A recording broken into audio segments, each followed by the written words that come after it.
Baru terungkap gelagat istri Arya Daru saat tahu si diplomat tewas di Lakban, dibongkar kakak ipar. Kasus tewas. Apakah Mas Daru tahu orang yang menghabisi nyawa Mas Daru? Terhadap 5 orang, ya, sudah melakukan pemeriksaan terhadap 5 orang. Yang pertama VD. Selain handphone si korban dan istri si korban, handphone penjaga kos juga harus disita dan diteliti kira-kira apa isinya. Ini yang kalian tunggu. Akhirnya ada kejelasan mengenai update kasus kematian diplomat Kemlu. Dan kepolisian mengatakan bahwa butuh waktu 6 hari lagi untuk mengungkap penyebab kematian dari diplomat muda ini. Yang artinya guys, saat video ini dipost, berarti 5 hari lagi kasus ini akan terungkap. Lalu terkait dengan lakban. Lakban itu adalah identik dengan untuk menutup sesuatu. Apakah ini kejahatan simbolik? Bahwa sebetulnya korban itu bukan tujuan utama. Korban hanyalah alat untuk memberikan message kepada orang lain. Enggak itu Pak, sangat. Kenapa Pak? Nah begini, CCTV ini kan sesuatu alat mekanik yang memang diatur secara real time. Oke. Menurut saya kejanggalan ditemukan meninggal dunia seorang laki-laki dalam ruangan. Kemudian saya tidak tahu hasil pemeriksaan fisik luar apakah ditemukan luka-luka lebam atau luka-luka lainnya.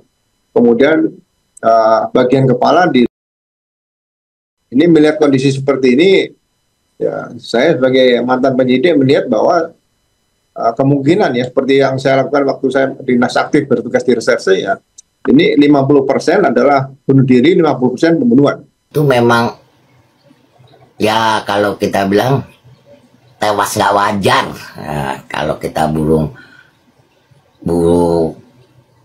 ya gitulah. Kalau aku bilang gitu, bukannya apa-apa. Ada hubungannya dengan negara lain? Ada. Kalau ada hubungannya dengan negara lain pun ada. Gitu. Memang membutuhkan waktu minimal 2 minggu. Ya, minimal 2 minggu. Kemudian pada kesempatan yang baik ini, penyidik juga sudah melakukan pemeriksaan penyelidik terhadap 5 orang, ya, sudah melakukan pemeriksaan terhadap 5 orang. Yang pertama VD, inisial VD, rekan kerja dari korban ADP. Kemudian yang kedua DMS, ya, dengan inisial DMS, rekan kerja ADP. Yang ketiga inisial S, ya, ini penjaga kos dan saksi yang pertama kali menemukan korban sudah tidak bernyawa di dalam kamar, ya. Yang keempat FN, ya, ini merupakan rekan atau tetangga kos dari korban ADP, ya. Dan yang kelima MAP, merupakan dari istri korban ADP.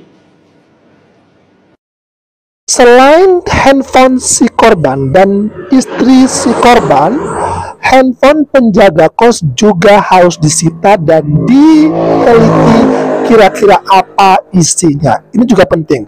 Kenapa?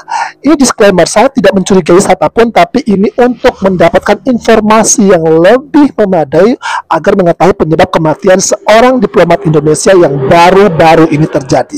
Nah, seperti yang diketahui bersama bahwa ada komunikasi sebelum penjaga kos mencoba untuk mengecek keadaan kamar si korban, atau sehingga pagi hari mencoba untuk mencongkel dan membuka kamar si korban. Nah, komunikasi dengan siapa? Dengan istri si korban, di mana katanya istri si korban ini meminta penjaga kos untuk mengecek. Nah, ketika meminta, kita perlu tahu juga bagaimana atau apa yang dikomunikasikan atau bagaimana bentuk perintah ataupun permohonan bantuan dari si istri ke penjaga kos. Nah, ini juga perlu untuk ditelusuri. Nah, kadang-kadang juga saya perlu juga memahami ya terkait dengan kemungkinan lain. Tapi memang ini perlu juga untuk dicari tahu. Meskipun tidak serta-merta ini akan menjadi bukti yang dapat menggiring siapapun, tapi ini akan membantu polisi untuk memberikan informasi yang cukup agar mengungkap apa yang menjadi penyebab kematian si korban. Apakah ini pembunuhan atau bunuh diri? Komen di bawah. Ini yang kalian tunggu. Akhirnya ada kejelasan mengenai update kasus kematian diplomat Kemlu yang tewas dengan keadaan kepala dililit lakban. Kemarin, pihak kepolisian mengatakan bahwa butuh waktu 6 hari lagi untuk mengungkap penyebab kematian dari diplomat muda ini. Yang artinya guys, saat video ini dipost, berarti 5 hari lagi kasus ini akan terungkap. Dimana kemarin polisi mengatakan bahwa waktu yang disebutkan itu adalah batas maksimal dari kinerja tim laboratorium forensik dan juga psikologi forensik untuk mengungkap penyebab pasti kematian dari almarhum Arya Daru. Yang artinya, ini bisa jadi lebih cepat. Kemarin juga banyak yang nanyain, Bang, penjaga kosnya udah diperiksa belum? Bang, istrinya dari korban tuh udah diperiksa belum? Oke, ini polisi langsung yang jawab ya. Sudah. Bahkan polisi sudah memeriksa setidaknya ada 5 orang, yaitu 1 penjaga kos, kemudian 2 tetangga korban yang juga ikut menemukan korban di hari kejadian, 3 teman kerja dari Arya, 4 juga teman kerja dari Arya, dan yang 5 adalah istri dari almarhum. Oke, balik lagi guys, kenapa kita harus menunggu 5 hari lagi sih? Kenapa nggak langsung aja diungkap ke publik? Nah, ini juga yang polisi yang bilang ya, bahwa memang saat ini timnya masih menunggu hasil pemeriksaan dari laboratorium forensik. Di mana memang proses pemeriksaannya ini memang membutuhkan waktu setidaknya 2 minggu. Nah, setelah hasil itu keluar, barulah polisi bisa mengetahui penyebab kematian dari sang diplomat. 5 hari lagi guys, ini janji polisi ke publik ya, dan tentunya ke pihak keluarga untuk bisa mengungkap kematian dari almarhum. 5 hari lagi maksimal. Kalau lewat dari itu, kita tagih sama-sama janji polisi, oke? Ini melihat kondisi seperti ini, ya saya sebagai mantan penyidik melihat bahwa kemungkinan ya, seperti yang saya lakukan waktu saya dinas aktif bertugas di reserse ya, ini 50% adalah bunuh diri, 50% pembunuhan. Itu yang saya bisa katakan saat ini sementara. Oke. Baru-baru ini ada sebuah video yang beredar, di mana video ini diambil dari ponsel pemilik kos-kosan tempat Arya Daru ditemukan meninggal misterius di kamar kos-kosannya di kawasan Menteng, Jakarta Pusat. Hal kejanggalan apa saja yang bisa kita temukan dari video yang beredar ini? Siswanto ini merupakan penjaga kos-kosan tempat Arya Daru tinggal, mencoba untuk membuka pintu kamar. Kemudian dia mengambil sesuatu benda dari kantongnya dan diketahui benda tersebut adalah kartu akses. Terlihat penjaga kos-kosan ini masih berusaha untuk mengetok sampai pada akhirnya ia menggunakan alat bantu obeng untuk membuka dari bagian jendela kamar Arya Daru tinggal. Ada sesuatu hal yang mengganjal di bagian gorden. Salah satu gorden ini terlihat bergerak dari arah dalam kamar Arya Daru tinggal. Menurut kalian, apakah ini kebetulan angin atau apakah ada orang lain yang sudah berada di dalam kamar Arya Daru? Kemudian orang yang merekam kejadian tersebut ini mencoba untuk memperlihatkan dari sisi bagian. Kenapa CCTV di malam hari dan di pagi hari itu terlihat berbeda angle-nya ketika kita semua melihat CCTV yang beredar luas di sosial media terkait dengan kematian seorang diplomat yang baru-baru ini terjadi? Mari kita bahas. Nah, pertama saya mau mengingatkan semua bahwa hati-hati menggunakan CCTV ini seolah-olah sebagai bukti utama. Karena kita tidak tahu tentang keaslian CCTV ini ataupun tidak. Yang paling kita harapkan, mudah-mudahan polisi sudah memegang CCTV yang asli tanpa diedit, tanpa diganggu oleh pihak-pihak yang tidak bertanggung jawab. Kita berharap bersama-sama mudah-mudahan polisi bisa bekerja dengan baik. Yang kedua, yang mau saya pahami terkait dengan CCTV, mengapa angle ini mungkin saja berubah. Yang pertama, di malam hari, memang di awalnya mungkin CCTV ini terpasang pada angle tersebut. di mana angle ini tidak bisa menunjukkan secara keseluruhan area kos tersebut, termasuk pintu ataupun jendela kamar kos si korban. Mungkin memang CCTV ini diarahkan untuk angle tertentu saja. Itu kemungkinan pertama. Nah, itu yang kita lihat di malam hari. Lalu kenapa tiba-tiba di pagi hari itu berubah? Nah, karena ada proses pencongkelan sebagai upaya untuk mengecek kondisi korban di pagi hari oleh si penjaga kos dan entah siapa temannya, maka memang mungkin diupayakan untuk diarahkan angle-nya tepat dan jelas terlihat kamar si korban, agar proses yang mereka lakukan akan terpantau dengan jelas oleh CCTV, sehingga mereka punya bukti bahwa ini benar-benar dilakukan. Itu mungkin pertimbangannya sehingga CCTV ini berubah angle-nya. Nah, yang kedua, perlu kita asumsikan juga bahwa sebenarnya CCTV ini asli atau bukan. Nah, itu yang menjadi hal yang perlu kita camkan bersama-sama. Tidak ada jaminan bahwa ini adalah asli atau bukan. Oleh karena itu, perlu kita menunggu hasil kerja polisi. Mudah-mudahan polisi menggunakan alat bukti yang benar-benar utuh, tidak ada campur tangan orang yang tidak bertanggung jawab. Kita lihat seperti apa. Karena ada kemungkinan juga dengan angle yang berbeda tadi, CCTV itu diatur sedemikian rupa untuk menciptakan narasi publik yang liar sehingga tidak fokus pada apa yang sebenarnya terjadi. Namun, kita juga perlu tahu bahwa kasus ini dapat diasumsikan secara cepat apakah ini pembunuhan atau mungkin bunuh diri.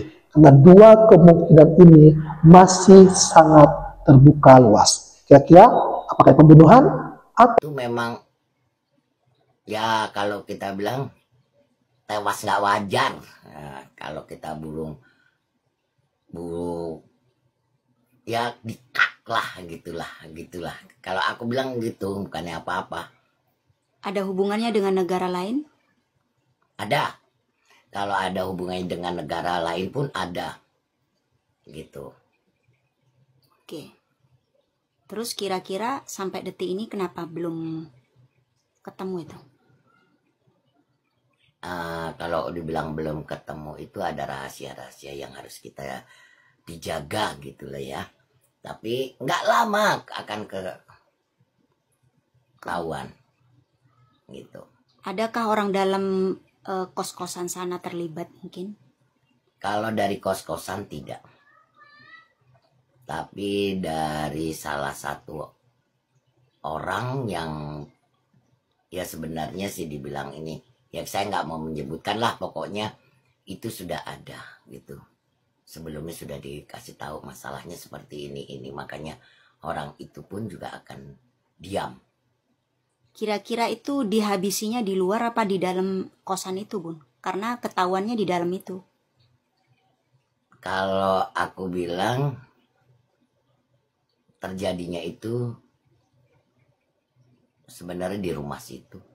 Oh, dekat situ ya, Bun ya? Iya, jadi karena makanya itu ya siapapun juga kalau kita dililit lakban dan kitanya memang sudah ini kan tidak ada pernapasan. Karena orang itu sebelumnya mencari dokumen itu. Tapi istrinya tahu nggak, Bun? Atau pernah diancam mungkin cerita sama istrinya dia? Enggak. Tadinya ya mungkin ya namanya manusia punya kesilafan, mungkin aku bisa dikasih hadiah itu loh. Kalau aku kasih tahu. Usut dibalik kematian misterius diplomat Kemlu Arya Daru, polisi ungkap fakta baru. Penyidik Polda Metro Jaya memeriksa 5 saksi guna mengusut kematian diplomat muda Arya Daru Pangayunan. 2 diantaranya merupakan rekan kerja Arya di Kementerian Luar Negeri. Selain itu polisi juga menggali keterangan dari 3 saksi lainnya, yaitu penjaga kos, tetangga kos, serta istri korban. Polisi masih menunggu hasil pemeriksaan dari laboratorium forensik dan penyelidikan berbasis scientific crime investigation untuk mengungkap penyebab pasti kematian Arya. Hasil forensik tersebut dipastikan akan keluar dalam 6 hari ke depan. Selain itu, kriminolog Reza Indragiri menyampaikan sejumlah kemungkinan penyebab kematian diplomat Kementerian Luar Negeri Arya Daru Pangayunan. Salah satunya adalah korban kehabisan oksigen yang terjadi karena kecelakaan. Ketika saya menyimak pemberitaan bahwa almarhum meninggal dengan muka tertutup lakban, maka saya seketika teringat istilah asfiksiasi, yaitu seseorang meninggal akibat pasokan oksigennya yang habis di saluran pernafasan. Pertanyaannya, ini sesak nafas karena apa? Apakah disebabkan sebuah peristiwa yang alami, misalnya asma, pneumonia, TBC, atau hal lain yang secara alami memang bisa membuat seseorang kehabisan oksigen, ujarnya dalam Hot Room Metro TV. Dengan segala hormat, tampaknya bukan yang satu ini. Kenapa? Karena sekali lagi muka tertutup lakban, jadi bukan sesuatu yang sifatnya alami dan wajar, sambungnya. Ia menyebut pihak polisi juga perlu membuka kemungkinan jika korban bunuh diri. Ada tidak orang bunuh dengan cara menyumbat saluran pernafasan? Ada. Contohnya komedian Robin Williams yang akhirnya memilih untuk mengakhiri hidupnya tidak dengan lakban tapi menggunakan cara yang sama, yaitu menutup saluran pernafasan, ucapnya.